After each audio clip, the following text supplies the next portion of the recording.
Yo, welcome to Sig Slayers, the comic interview show, period. I'm Mike the Sig Slayer, chilling with Mark the Honorable Villain. What up, fam? What's up, Mike? We got an interesting interview with us today. This guy's got some crazy videos. It seems like he's got a whole film crew with him. Let him know who we got. That's right. We have the curator for Collections in Black, DJ Big Phill, joining us. But before we chat with Big Phill, please like, subscribe, hit the notification bell, and please comment. All right, let's get busy. Our next guest is the curator for a comic book exhibit that chronicles the contribution of African Americans in comics, Collections in Black. Ladies and gentlemen of the Stash Land, we bring to you DJ Big Phill. What up, man? What's up, brother? Hey, it's an honor to be here today, and I appreciate y'all even want me to be on the show. Really, man, I got hip to your calls and your mission on Comic Art Fans Live with Bill Cox and just all the stuff that you were curating. I was just excited. I was like, man, I got to get this dude on, man. I feel like we're kindred spirits, so I just had to just keep bugging you till you got on here, man. So thank you so much, brother. Okay, so since it's your first time on the show, Phil, we'd like to get a little bit of your background. Where are you from, and how did you get started in comics? When did you start getting interested in the whole hobby? So it's interesting. It's an interesting question. I'm asked that all the time, and I never get tired of telling the story. So to be honest with you, my stepfather was in the comics. My dad was in the comics. I've never seen any of them ever read a comic in my life. So my father, I would go on the weekends. We would go kick it over my dad's crib, me and my brothers, things of that nature.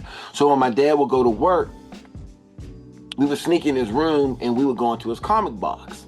Now here's the thing: my dad's old school, so you go, you're not, you going inside, or you're risking a whooping. Yes, sir. It's not a game. Like, it's real. So me and my brothers would go in there and go through the box.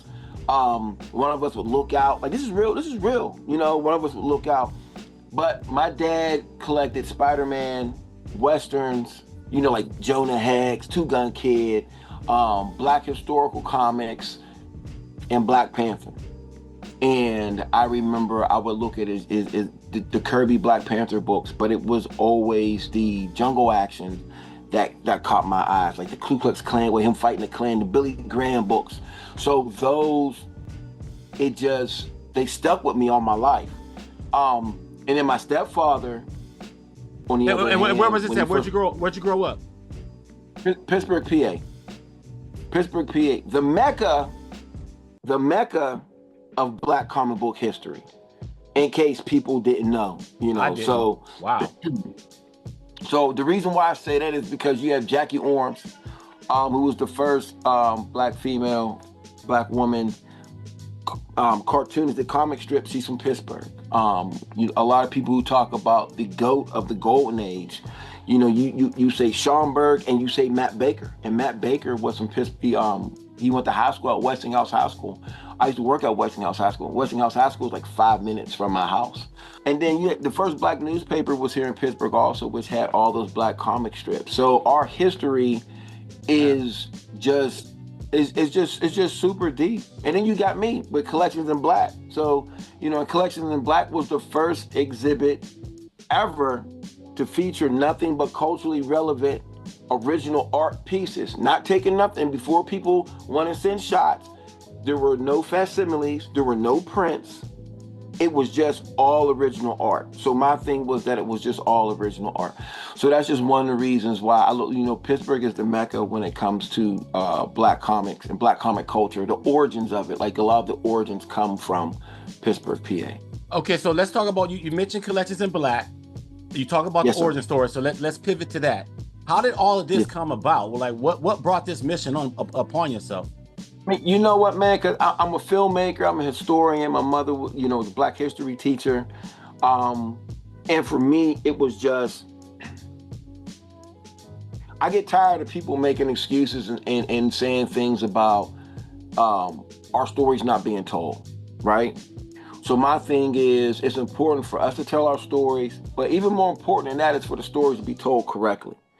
And we've had a lot of contributions to this multi-billion-dollar industry, and it just the information, in my opinion, wasn't out there correctly. What really, really made me go hard was I was already thinking about I was doing a web series, right? Where I was just picking up different Black books and talking about the importance of them and just giving a couple notes on why these things were important. And then I just kept making it got bigger and bigger, and I'm going all around the country. I'm kicking it with Todd Johnson, Larry Stroman, my brothers from Tribe Comics, and I'm at the Schaumburg. I'm here, I'm near, I'm with all these different creators and artists and collectors, and I'm putting together my Collections in Black film piece, which it keeps changing over time because there's just so much information. But I got to the point where with me collecting original art, it just made sense to let me get a central location in Pittsburgh, Pennsylvania at the August Wilson Center. And it just made sense for me to do it. If not me, then who? I had a situation where there was a group of brothers. I'm in a private group with a bunch of collectors, bunch of really world-renowned collectors. And we had found a plate too. There was a book called Eben by the great Larry Fuller. And Eben was the first Black superhero comic, independent, et cetera, et cetera. And there's only 100 copies ever produced, ever. But there was only one issue that ever came out. We found the printing plate for issue number 2 online. We got together as a group of brothers and we bought it and we gifted it to Brother Fuller. At this particular point, I said, we need to be documenting this because this is important. And I said, if somebody had found Jack Kirby's printing plate to an issue of something that never came out, or, you know what I'm saying, to that effect, right, it would be the biggest news ever. So the thing is, in the group, people were kind of divided between, man, he doesn't want this information, he doesn't really want to be, not associated with it because he's proud of the work, but Larry Fuller really, doesn't really care about the limelight or whatever, or this isn't why we did it or whatever. But me, I'm saying from the historical aspect, I did it for the culture, and the culture needs to know that these things exist. It's important. It's history. I don't believe in, to me, it becomes a point of now we're purposely hiding history. You can't say we want our stories to be told, but when it's time to tell our stories, we're not willing to tell them, and you're a part of it. Thanks. Right? Now, with me being part of the group, I agreed with the group and I said, okay, fine, then let's not do that. But within a month or so, there was a whole damn exhibit in LA that had our plate in it, and everything that they said that we didn't want to happen, or that's not why we did it. There was a whole exhibit. It wasn't the cam in LA? I'm not sure which one it was, but so for me, I was like, oh no, I'm not, that will never happen to me again. And I had already started the process, but I just went harder. And there's no hard feelings because I love these, but these are my guys. And the dope thing is that we can have different opinions and we can still get along and move forward. But I had to move forward with what I was doing. And so Collections in Black was kind of born out of so many things that was going on at one time. What was the biggest challenge getting going though, Phil? Just doing it. I didn't do any Kickstarters. I didn't do any crowdfunding. You know what I'm saying? Shout out to the August Wilson Center because they helped fund a lot of this, with me going out and reimbursing. But I had already been doing it. You know what I mean? And I'm just grateful that I'm grateful that they saw my vision and allowed me to have that in their particular building. And it was a blessing. I think the hardest thing is it's like with anything, it's just actually getting up and doing it. If you have an idea for something, what happens is that you have an idea because there's a need for something, right? Here's the thing, if there's for instance, we got water. Everybody needs water. You're not the only person that needs that has a need to make, let me put let's make bottled water. You're not the only person that's thinking about that. But it's just jumping on that. So my whole thing was, I feel like there was a need for this. I didn't see anybody doing it. Let me go ahead and make it work. You know what I'm saying? So I was with Sean Martin, bro, in LA for like almost a week, filming and things of that nature. I'm with the greats. I mean, Arvell Jones, John Jennings. The list just goes. It goes on and on. Legends. And I was getting them, because they're in the film. They're in the film, and there's a director's cut that's coming out that's about to be ridiculous. There's things that I didn't put in there because we were waiting for the director's cut. But even with that, I'm also going around getting art pieces. So the first piece of original art that I bought was the Black Panther Buffalo Soldier piece. And what made me buy that particular piece was the fact that, once again, my dad read comics, and my dad loved Westerns. They loved cowboy, back in the day, black folks, we call them cowboy, watch cowboy movies, TV shows. And he watched that. So when I saw, and the Black Panther, of course, is in there, and you have the Buffalo Soldier, which is a historical black figure. So when I saw that splash page, it just instantly, and it's up on my wall. When I saw that splash page, it just instantly reminded me of my childhood. So I had to have it. So I went from contacting Herman Peralta, asking him. He hooked me up with the dude who handles all this stuff.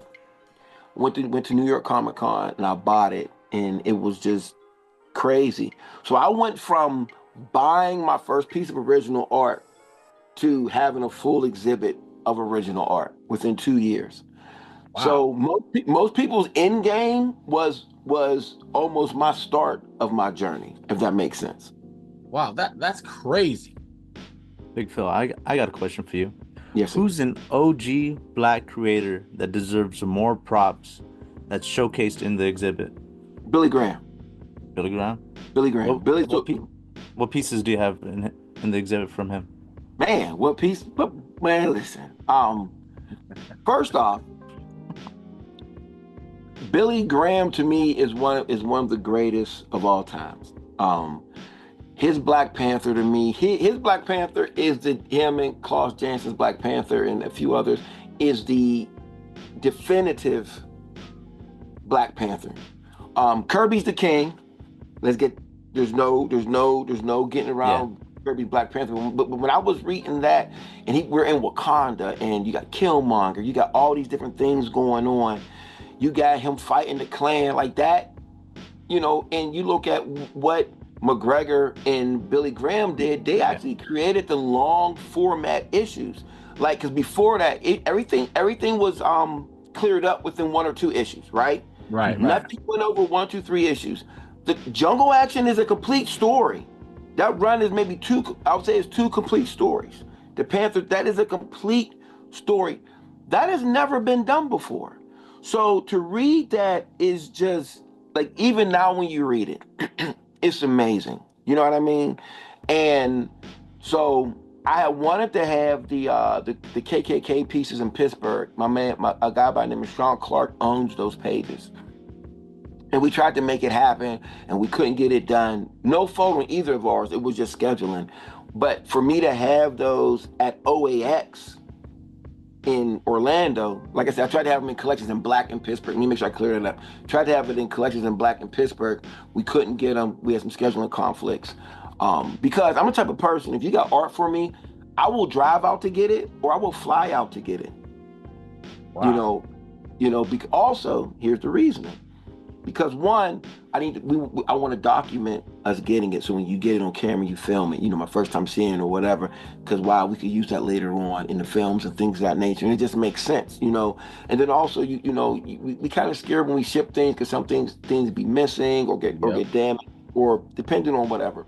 And then also with Billy Graham, I went to the Billy Graham Estates. His granddaughter's grandniece, Shauna Graham, welcomed me into the house. So I actually got pieces that when I met them, I actually went through Billy Graham's comic book collection. I sat down with the family and went through the collection and pulled some things out like, hey, make sure y'all don't sell this one. It's worth a little bit of money. You know what I mean? So that's in the movie also too. But my prized possession, though, I think that I have from Billy Graham is I don't have any of the KKK pages, but I have some of his hip hop stuff that people didn't know that he did. Oh, word? So because he was in Harlem during the hip hop golden era. Like I've seen some Billy Graham shit nobody's seen. But I got these salt and pepper pieces. I got salt, pepper, and Spinderella. And I had those in the Collections in Black exhibit in Pittsburgh, and those were super dope. Phil, Yes, do you still collect comics? And what do you collect more? Comics, comic art?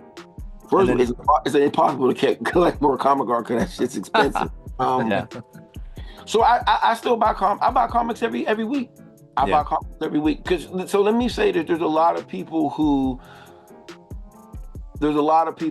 are, once they shift over to collecting art, they don't collect comics as much, right? Without the comics, there isn't any comic book art. Exactly. And then it's just a bunch of, commissions, which is dope too. You know what I mean? But without the comics, there isn't any comic book art. So we need that art form to still strive. You know what I'm saying? But I do believe that it's kind of two separate entities, because you can look at a comic page and you'll get something totally different out of a comic page than you'll get out of the original comic book art of that page, right? Because what you're doing, how you consume that media is different. For instance, if you take a comic book, right? You're going through the panels, you're sitting back and you're reading, and then you're trying to follow along with the story, right?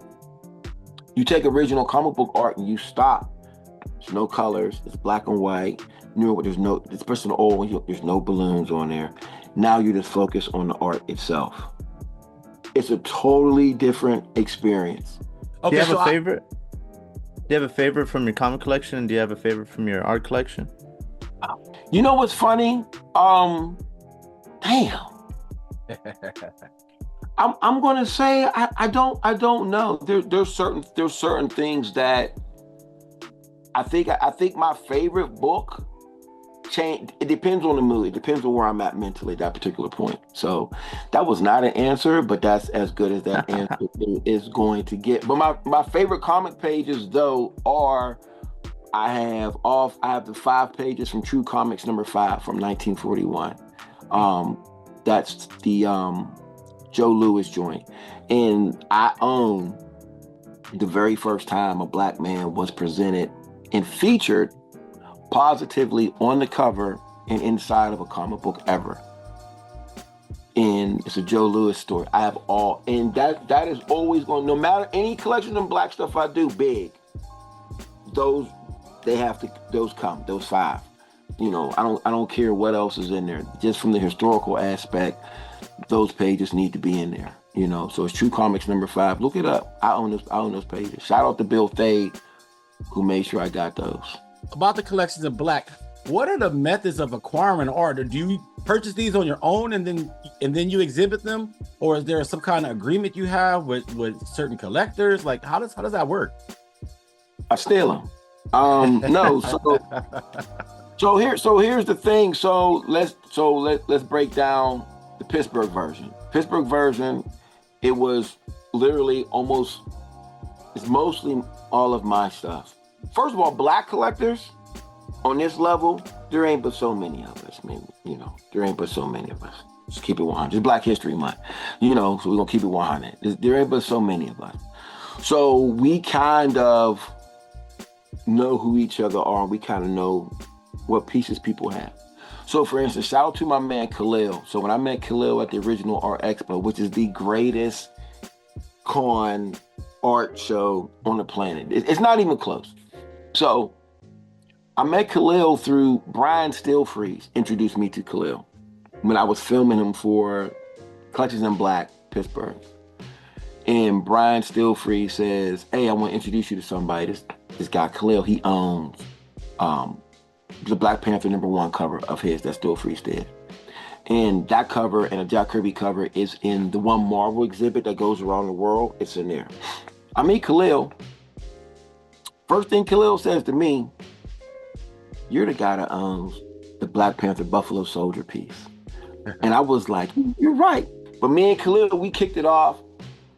And the next thing you know, I was telling him about what I had with Collections in Black, and he was like, you know what, Matt, he said basically like he had a couple pieces that, if I want to use, I'm like, okay, cool. And his original art collection is just the craziest ever. So what winds up happening is I started, I knew friends that had pieces. He had people that had pieces. I had pieces. And so what happens is it's not all of my stuff, right? It depends on where we're at. It's not all of my stuff. So it is a collective of friends. It's like a brotherhood. And they, I kind of curate this thing, and then there we have it. But OAX was different because it was co-curating. OAX was me, Khalil, and Kazra, and we put all of our stuff together. So even though it was Collections in Black, it was a collective unit of us three getting the artwork. The one in Pittsburgh was just me getting all of the artwork.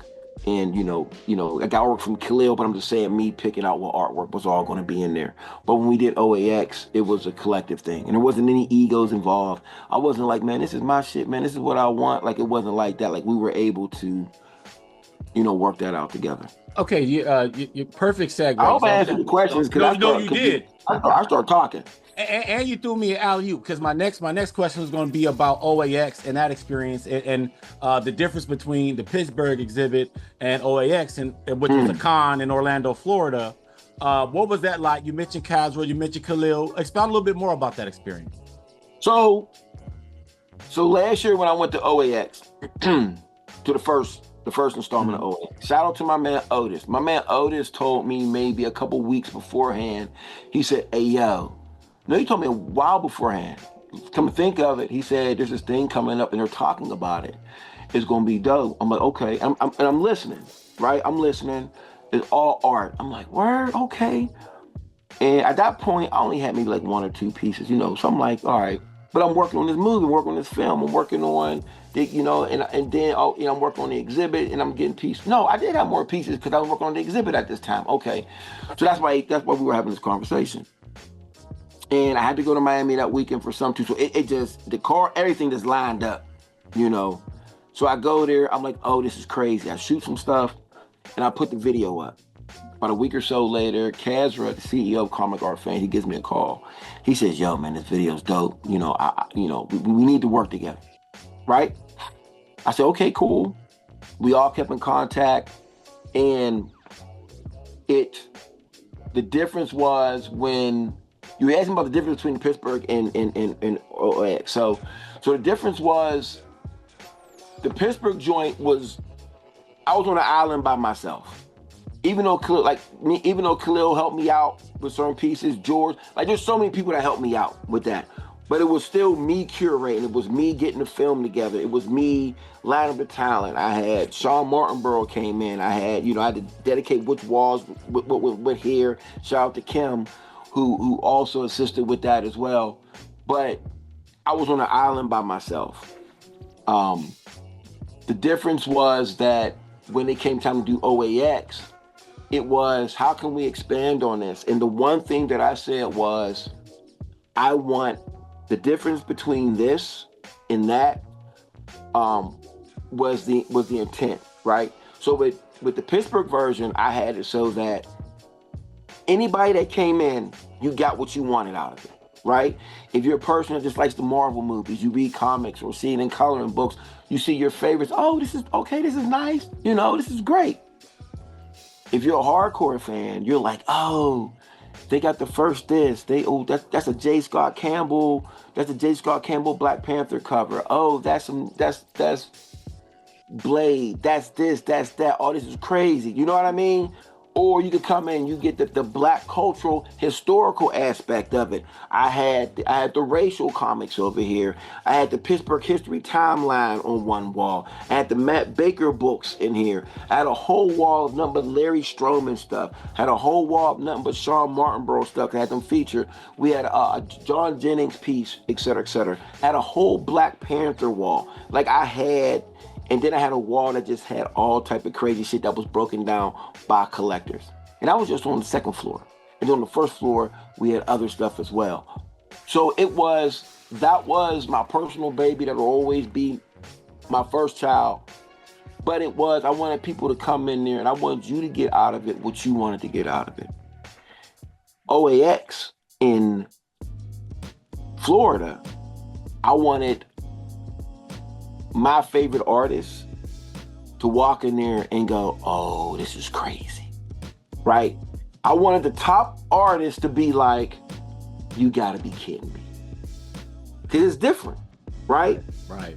It's different between, oh, that kid could play drums. But then it's different between somebody like a Clive Stubblefield or Jeff Tane Watts who played drums for real going, oh, this boy could play drums. There's a difference. Right. See what I'm saying? Right. Like I had Dennis Cowan go, and you'll see the videos coming out soon, where Dennis Cowan's just like, oh, I've never seen this like this. Or he's like, I used to trace this. Can you imagine Dennis Cowan saying, oh, I've never seen this lot in my face, and this was the piece that made me want to draw? Crazy. Everything is, you know, and I had Simone Bianchi coming in there like, oh, this is crazy. You know, we had a moment where the highlight was Cowan, right? And I wish I could have had him come in a little bit later, because then we had Still Freeze and we had Sanford Green enter together. Oh, wow. Looking at the gallery. Like, and then, you know, I got the cameras rolling, baby. You know, I got the rolling. And it's like 4 or 5 of us were sitting there, and, you know, Still Freeze is the nicest person you ever want to meet in your life. And Still Freeze is just really put on a master class about why this is important. And then all of a sudden, people are just slowly gathering around and just listening and soaking it up. And Sanford comes in, and then they just join into this conversation about, and they're going through the pieces, talking about boom, boom, boom. But before we got there, me, Kazra, shout out to Kazra, you know, me, Kazra, and Khalil really, like, the stuff that didn't make it would be the best shit in any exhibit, comic-wise, period. Wow. Literally. Like, we had to say no. Like, not no, like, we're not putting, but we had to be like, nah, we need this, and we need this, and we need this. And we had the biggest collectors give us shit. Like, there's excuse my language, because I get a little excited about this. You know, you gotta bleep me out. I apologize. It's all gravy. Like, for instance, when me and Khalil went to Heritage before the first Collections in Black. Okay. We went to Heritage. You know, we talked to them about it. You know, you gotta ask. Quite, like, I want to see some Matt. Make a long story short, we went out there and they brought the Matt Baker Big Boy books out in some original art. Private room, closed doors. We're back there filming, talking to them about the stuff. And Khalil had gave me art to bring back to Pittsburgh. We met in Dallas. But that's, you know, there's certain moments that you have where you sit back and you say, okay, this is for real. This is what we're doing. I've seen Heritage all day. Oh, they're bringing out books for me to look at. And we're talking about it, and I'm telling them some things that they don't know about whatever. You know what I'm saying? Not being arrogant, but just being honest. And it's, you know, we're trading information. But I know I'm rambling, I apologize, but I will just say that the OAX experience was, you know, and just to have an entire issue number 1, we had Sanford Green's Bitter Root up there. And my daughter hung up every piece. I got to see the Black Panther pages that I always loved as a kid, the KKK pages. She was there when we pulled them out for the first time. And that was a moment that we shared that, you know, you can't fake that. You can't get that nowhere else. I want to know, what's the future of Collections in Black? Is there a long-term goal? Because it seems like it's evolving, you know, by the moment. I mean, there's some things I can't talk about right now that we're trying to put into the mix. But, you know, we're looking at some, you know, right now I got like 4 pieces in a African-American gallery here in Pittsburgh right now that was up for like a week or 2. The mayor's wife, shout out to Pittsburgh's mayor, Ed Gainey, his wife, the Honorable Michelle Gainey, called me and said, Phil, I need some pieces. I said, okay, cool. And we brought some over there. The future is, we're working. Is it bright? Is it bright? Crazy. It's crazy. It's crazy. And you know what too? It's It's not for me at the end of the day.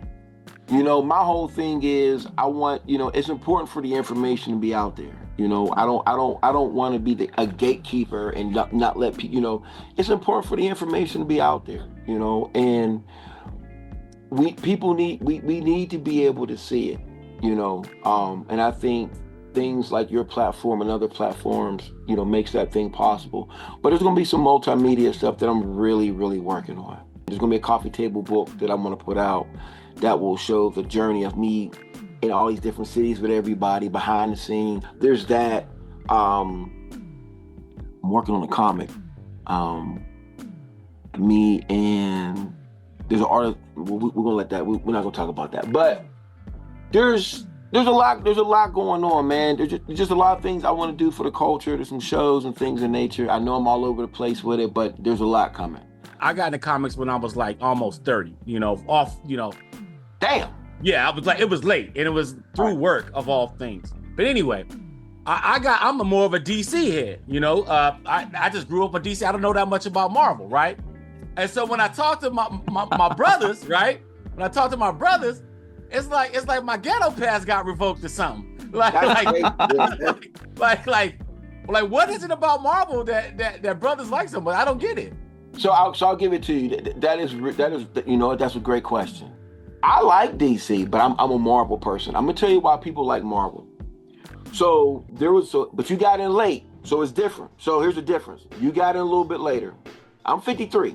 I look good, baby, but I'm 53. So I got in when I was a kid, but I also had phases where I was in and out of comics.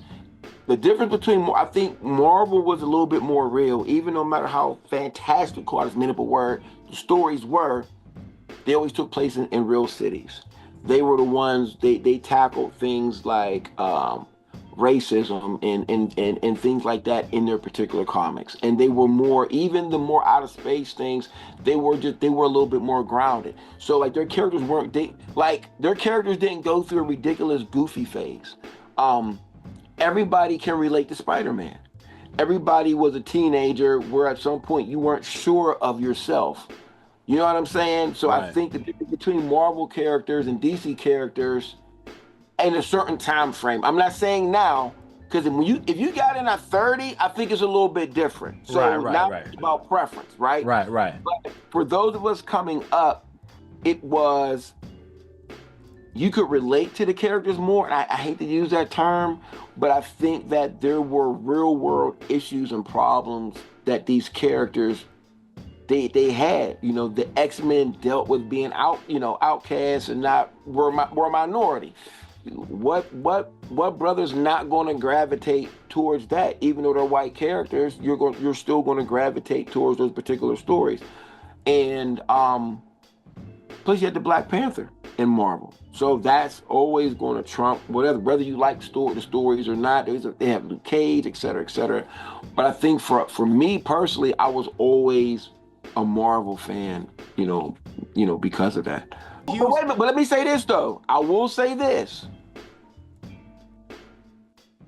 DC does have very strong books. I'm not going to front like they don't. DC has classics. Kirby's Fourth World was crazy, but that's ridiculous. The Swamp Thing stuff, the Batman books been going on. They've always had the best writers on their A titles. There you go. The best artists on their A titles. I can't lie. You know, listen. You know a book I read? You know a book? I'll say this. I'm a Marvel fan. I'm not ashamed to say. Do you know a book made me eager to go back and forth to the store? This is crazy. I can't believe I'm saying this live on television. Well, what was it? DC Deceased. Really? Deceased? Let me tell you something. I hate multiverse. I hate alternate universes. It had everything I hated in it. And I just couldn't stop. For me, it was mindlessly entertaining. Okay. I didn't like the way it ended. I thought they wrapped it up too quick. They wrapped it up way too quick. But I felt like the concept, I'm like, man, this is crazy. even though it didn't make any sense, but I'm reading it and I was just so fascinated.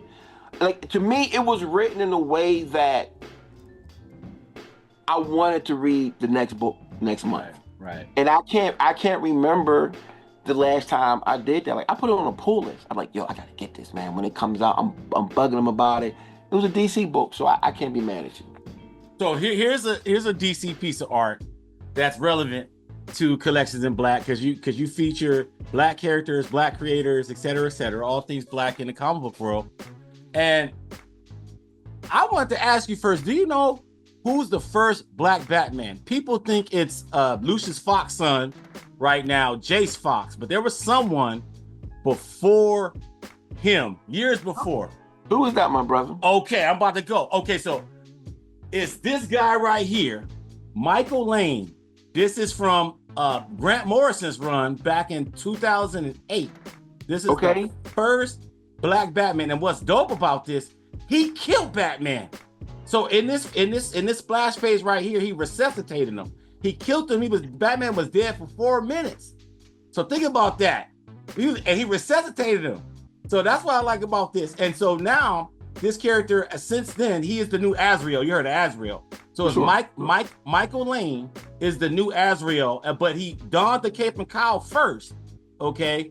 And it's all through Grant Morrison's crazy, twisty, and turny Batman series. But and also it was this story was about 3 Batman imposters. The Black Batman is the one that survived and killed Batman for 4 minutes. So that tells you something right there. That's dope. So I'm not sure if I know that right now, but I'm gonna give it to you. I'm gonna say I don't know that, and that's dope. And that's the splash page right there. Yes, sir. Nice. And yes, the splash page in 2008. And I'm a bit of a historian, but with Batman stuff. And so let me say this for you. So since let's get this on video. When I have one of my, I may be calling on you for having that in one of the Collections in Black pieces, because I would like to have, if that's something, if I could fit, if it fits whatever one of my pieces coming up, man, I think it would be dope to have that featured in there, being that was the first Black Batman. And it would be part of it would come from your collection. So I think that would be kind of dope. From the Sig Slayers collection, the first Black Batman. Right. Hey, that's how you gotta read those cards too. You gotta read them. All right, Phil. We talked about the OGs. For those that don't know, who are some Black creators that are killing it today in comics? Sanford. Yeah. And let me say this too. I'm gonna say, Black. I don't. I'm gonna say there's so many. I think Afua. Afua has done some really dope. She did a really dope piece for me. Still Freeze is one of my favorites. Did I say Sanford Green? Yes, sir. Yeah. One. Did I say Ken Lashley? Not yet. Ken Lashley, the leg killer. We got him next week. Let me tell you something. Let me tell you something about Ken Lashley. Ken Lashley, man, I really want something for you for Collections in Black. We had this conversation, man. My feelings was hurt that Ken couldn't make it up to the exhibit. But I had like 4 or 5 Ken Lashley pieces in there. I think almost nobody draws heroes that look as strong as they do, like Ken Lashley does, if that makes any sense. Like, if you look at his commissions, his superheroes look strong. Does that make any sense? Like, I hope I'm not sounding crazy. Facts. Like, his Batman is like, and that's like, I was trying to explain that to somebody about Lashley's work. Like, his Wolverine and his Batman is like, all his work is crazy. I'm just saying. But when I see him do those 2 characters, of course I love when he does Black Panther. That's not the point. I'm just saying, like, when I see them, they just look so. His women look like beautiful women, and his superheroes look like superheroes. Like, if I'm a kid, I see a Ken Lashley cover. Oh, I'm on that. Nothing against these new artists that do all this extra stuff and blah, whatever. I see a Ken Lashley as a kid. It makes me feel like I'm reading a comic, because comics nowadays, you don't even know what's in the book. The covers don't make no sense. They can have a damn unicorn on a Godzilla cover, and you think Godzilla about to fight a unicorn, and the unicorn out there. Like, what are we doing here? Like, okay, I got on my high horse. Ken Lashley is a beast.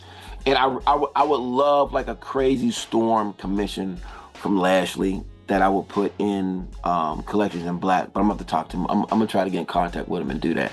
Okay, so moving on. There's a guy by the name of Aranga. He's really dope. His name starts with an E. E-R-A-N-G-A, right? Yes, sir. Yes, sir. Yeah, that dude's a beast. Yeah, Aranga's nice. He did a, I met him at OAX and he was talking about, he was like, man, I really want to have something in your exhibit. Like this is the love that we get. He said, I really want to have something in your exhibit, man. 2 weeks later, man, I had a storm piece show up at my door. I got that storm piece right now hanging in a college for their African American gallery right now, under the Collections in Black banner. And Stephen Harris is another one. He's really dope. He does a lot of like the like DMC from Run DMC does a comic book also. Yes, sir. Yep. He did this one where it had Jazzy Jeff, Freddie Fox, Ice-T, Chuck D in it. And I bought the splash page I'm a DJ. I bought the splash page with Jazzy Jeff on it. I could not have that. That's in the gallery right now also too. And then my man Yuko Smith. If you don't know Yuko Smith, get familiar. UKO. It's a monster. Monster. Speaking of Yuko, Stanford Green blessed me with this. Big Daddy Kane. Big Daddy Kane raw. Woo! Craziness. Sick. I was gonna wait to show this because I wanted to wait. I met a fool and a fool did this for me that day. That is beautiful. The storm joint. That's a crazy ass storm. Isn't that crazy? Look at that shit. That shit crazy. Yeah. That's crazy. That's crazy, right? You know Marcus Williams? No, sure. He does he's another one. He does the new Popeye book, The Brother. Tuskegee Airs with Greg Burnham. Storm piece he did for me. I don't know if can you see it? Oh, I see it perfectly. Ooh. You got a good camera. Man. You got a good camera, man. Come on, babe. I ain't gonna be on here with no phone now. We talked about Khalil, right? Right. So Khalil's my homeboy. I was stressed out about some stuff last week, and I'm going through some things, life, man. You know how I be. I get a package in the mail, right? From Yuko. So Yuko did this Luke Cage joint. So you got Radio Raheem up here. You got the Love Hate on the joint. Yeah. And that's the Luke Cage that he did. And what was crazier was that this note that was in there from Khalil. Can you read it? A gift. This belongs in your collection, brother Khalil. Sick. Come on, man. That's what we do, man. Like that's. Listen, it's a brotherhood over here in what we do, and for that to show up, it just meant a lot to me. I can't explain what it meant to me, and I'm forever grateful to Khalil. I'm gonna show you this piece. I gotta block some of this out because Storm ain't got on all her clothes. So here's another joint right here from Yuko, and Yuko slid this in there. I didn't even know he put that in there. And it was funny because I talked to Yuko on the phone. I never opened them out of the wrapping. You know what I'm saying? And then I opened it up and I pulled it out. I said, "Oh, this is in there too." I hit him up. He was like, "I was waiting for you to call me, man. I was waiting for you to say something about it because he had snuck the other piece in there." So, but that's all I'm gonna show today. We man, thank you. Phil, we're on our very last question. Is there something that we haven't talked about that you want the supporters to know about? No, I mean, I just feel that, that there's room enough in this hobby for everybody. Even though I focus on culturally relevant art when it comes to Collections in Black, I love comics. One of my favorite characters is the Winter Soldier. I love Daredevil. I love Frank Miller's Daredevil, things of that nature. So I collect a little bit of everything. You know what I mean? But my whole thing is I feel like now that we're in an interesting time. We got all these podcasts, we got all these YouTube shows, we got all these things giving so much attention to this at this particular point.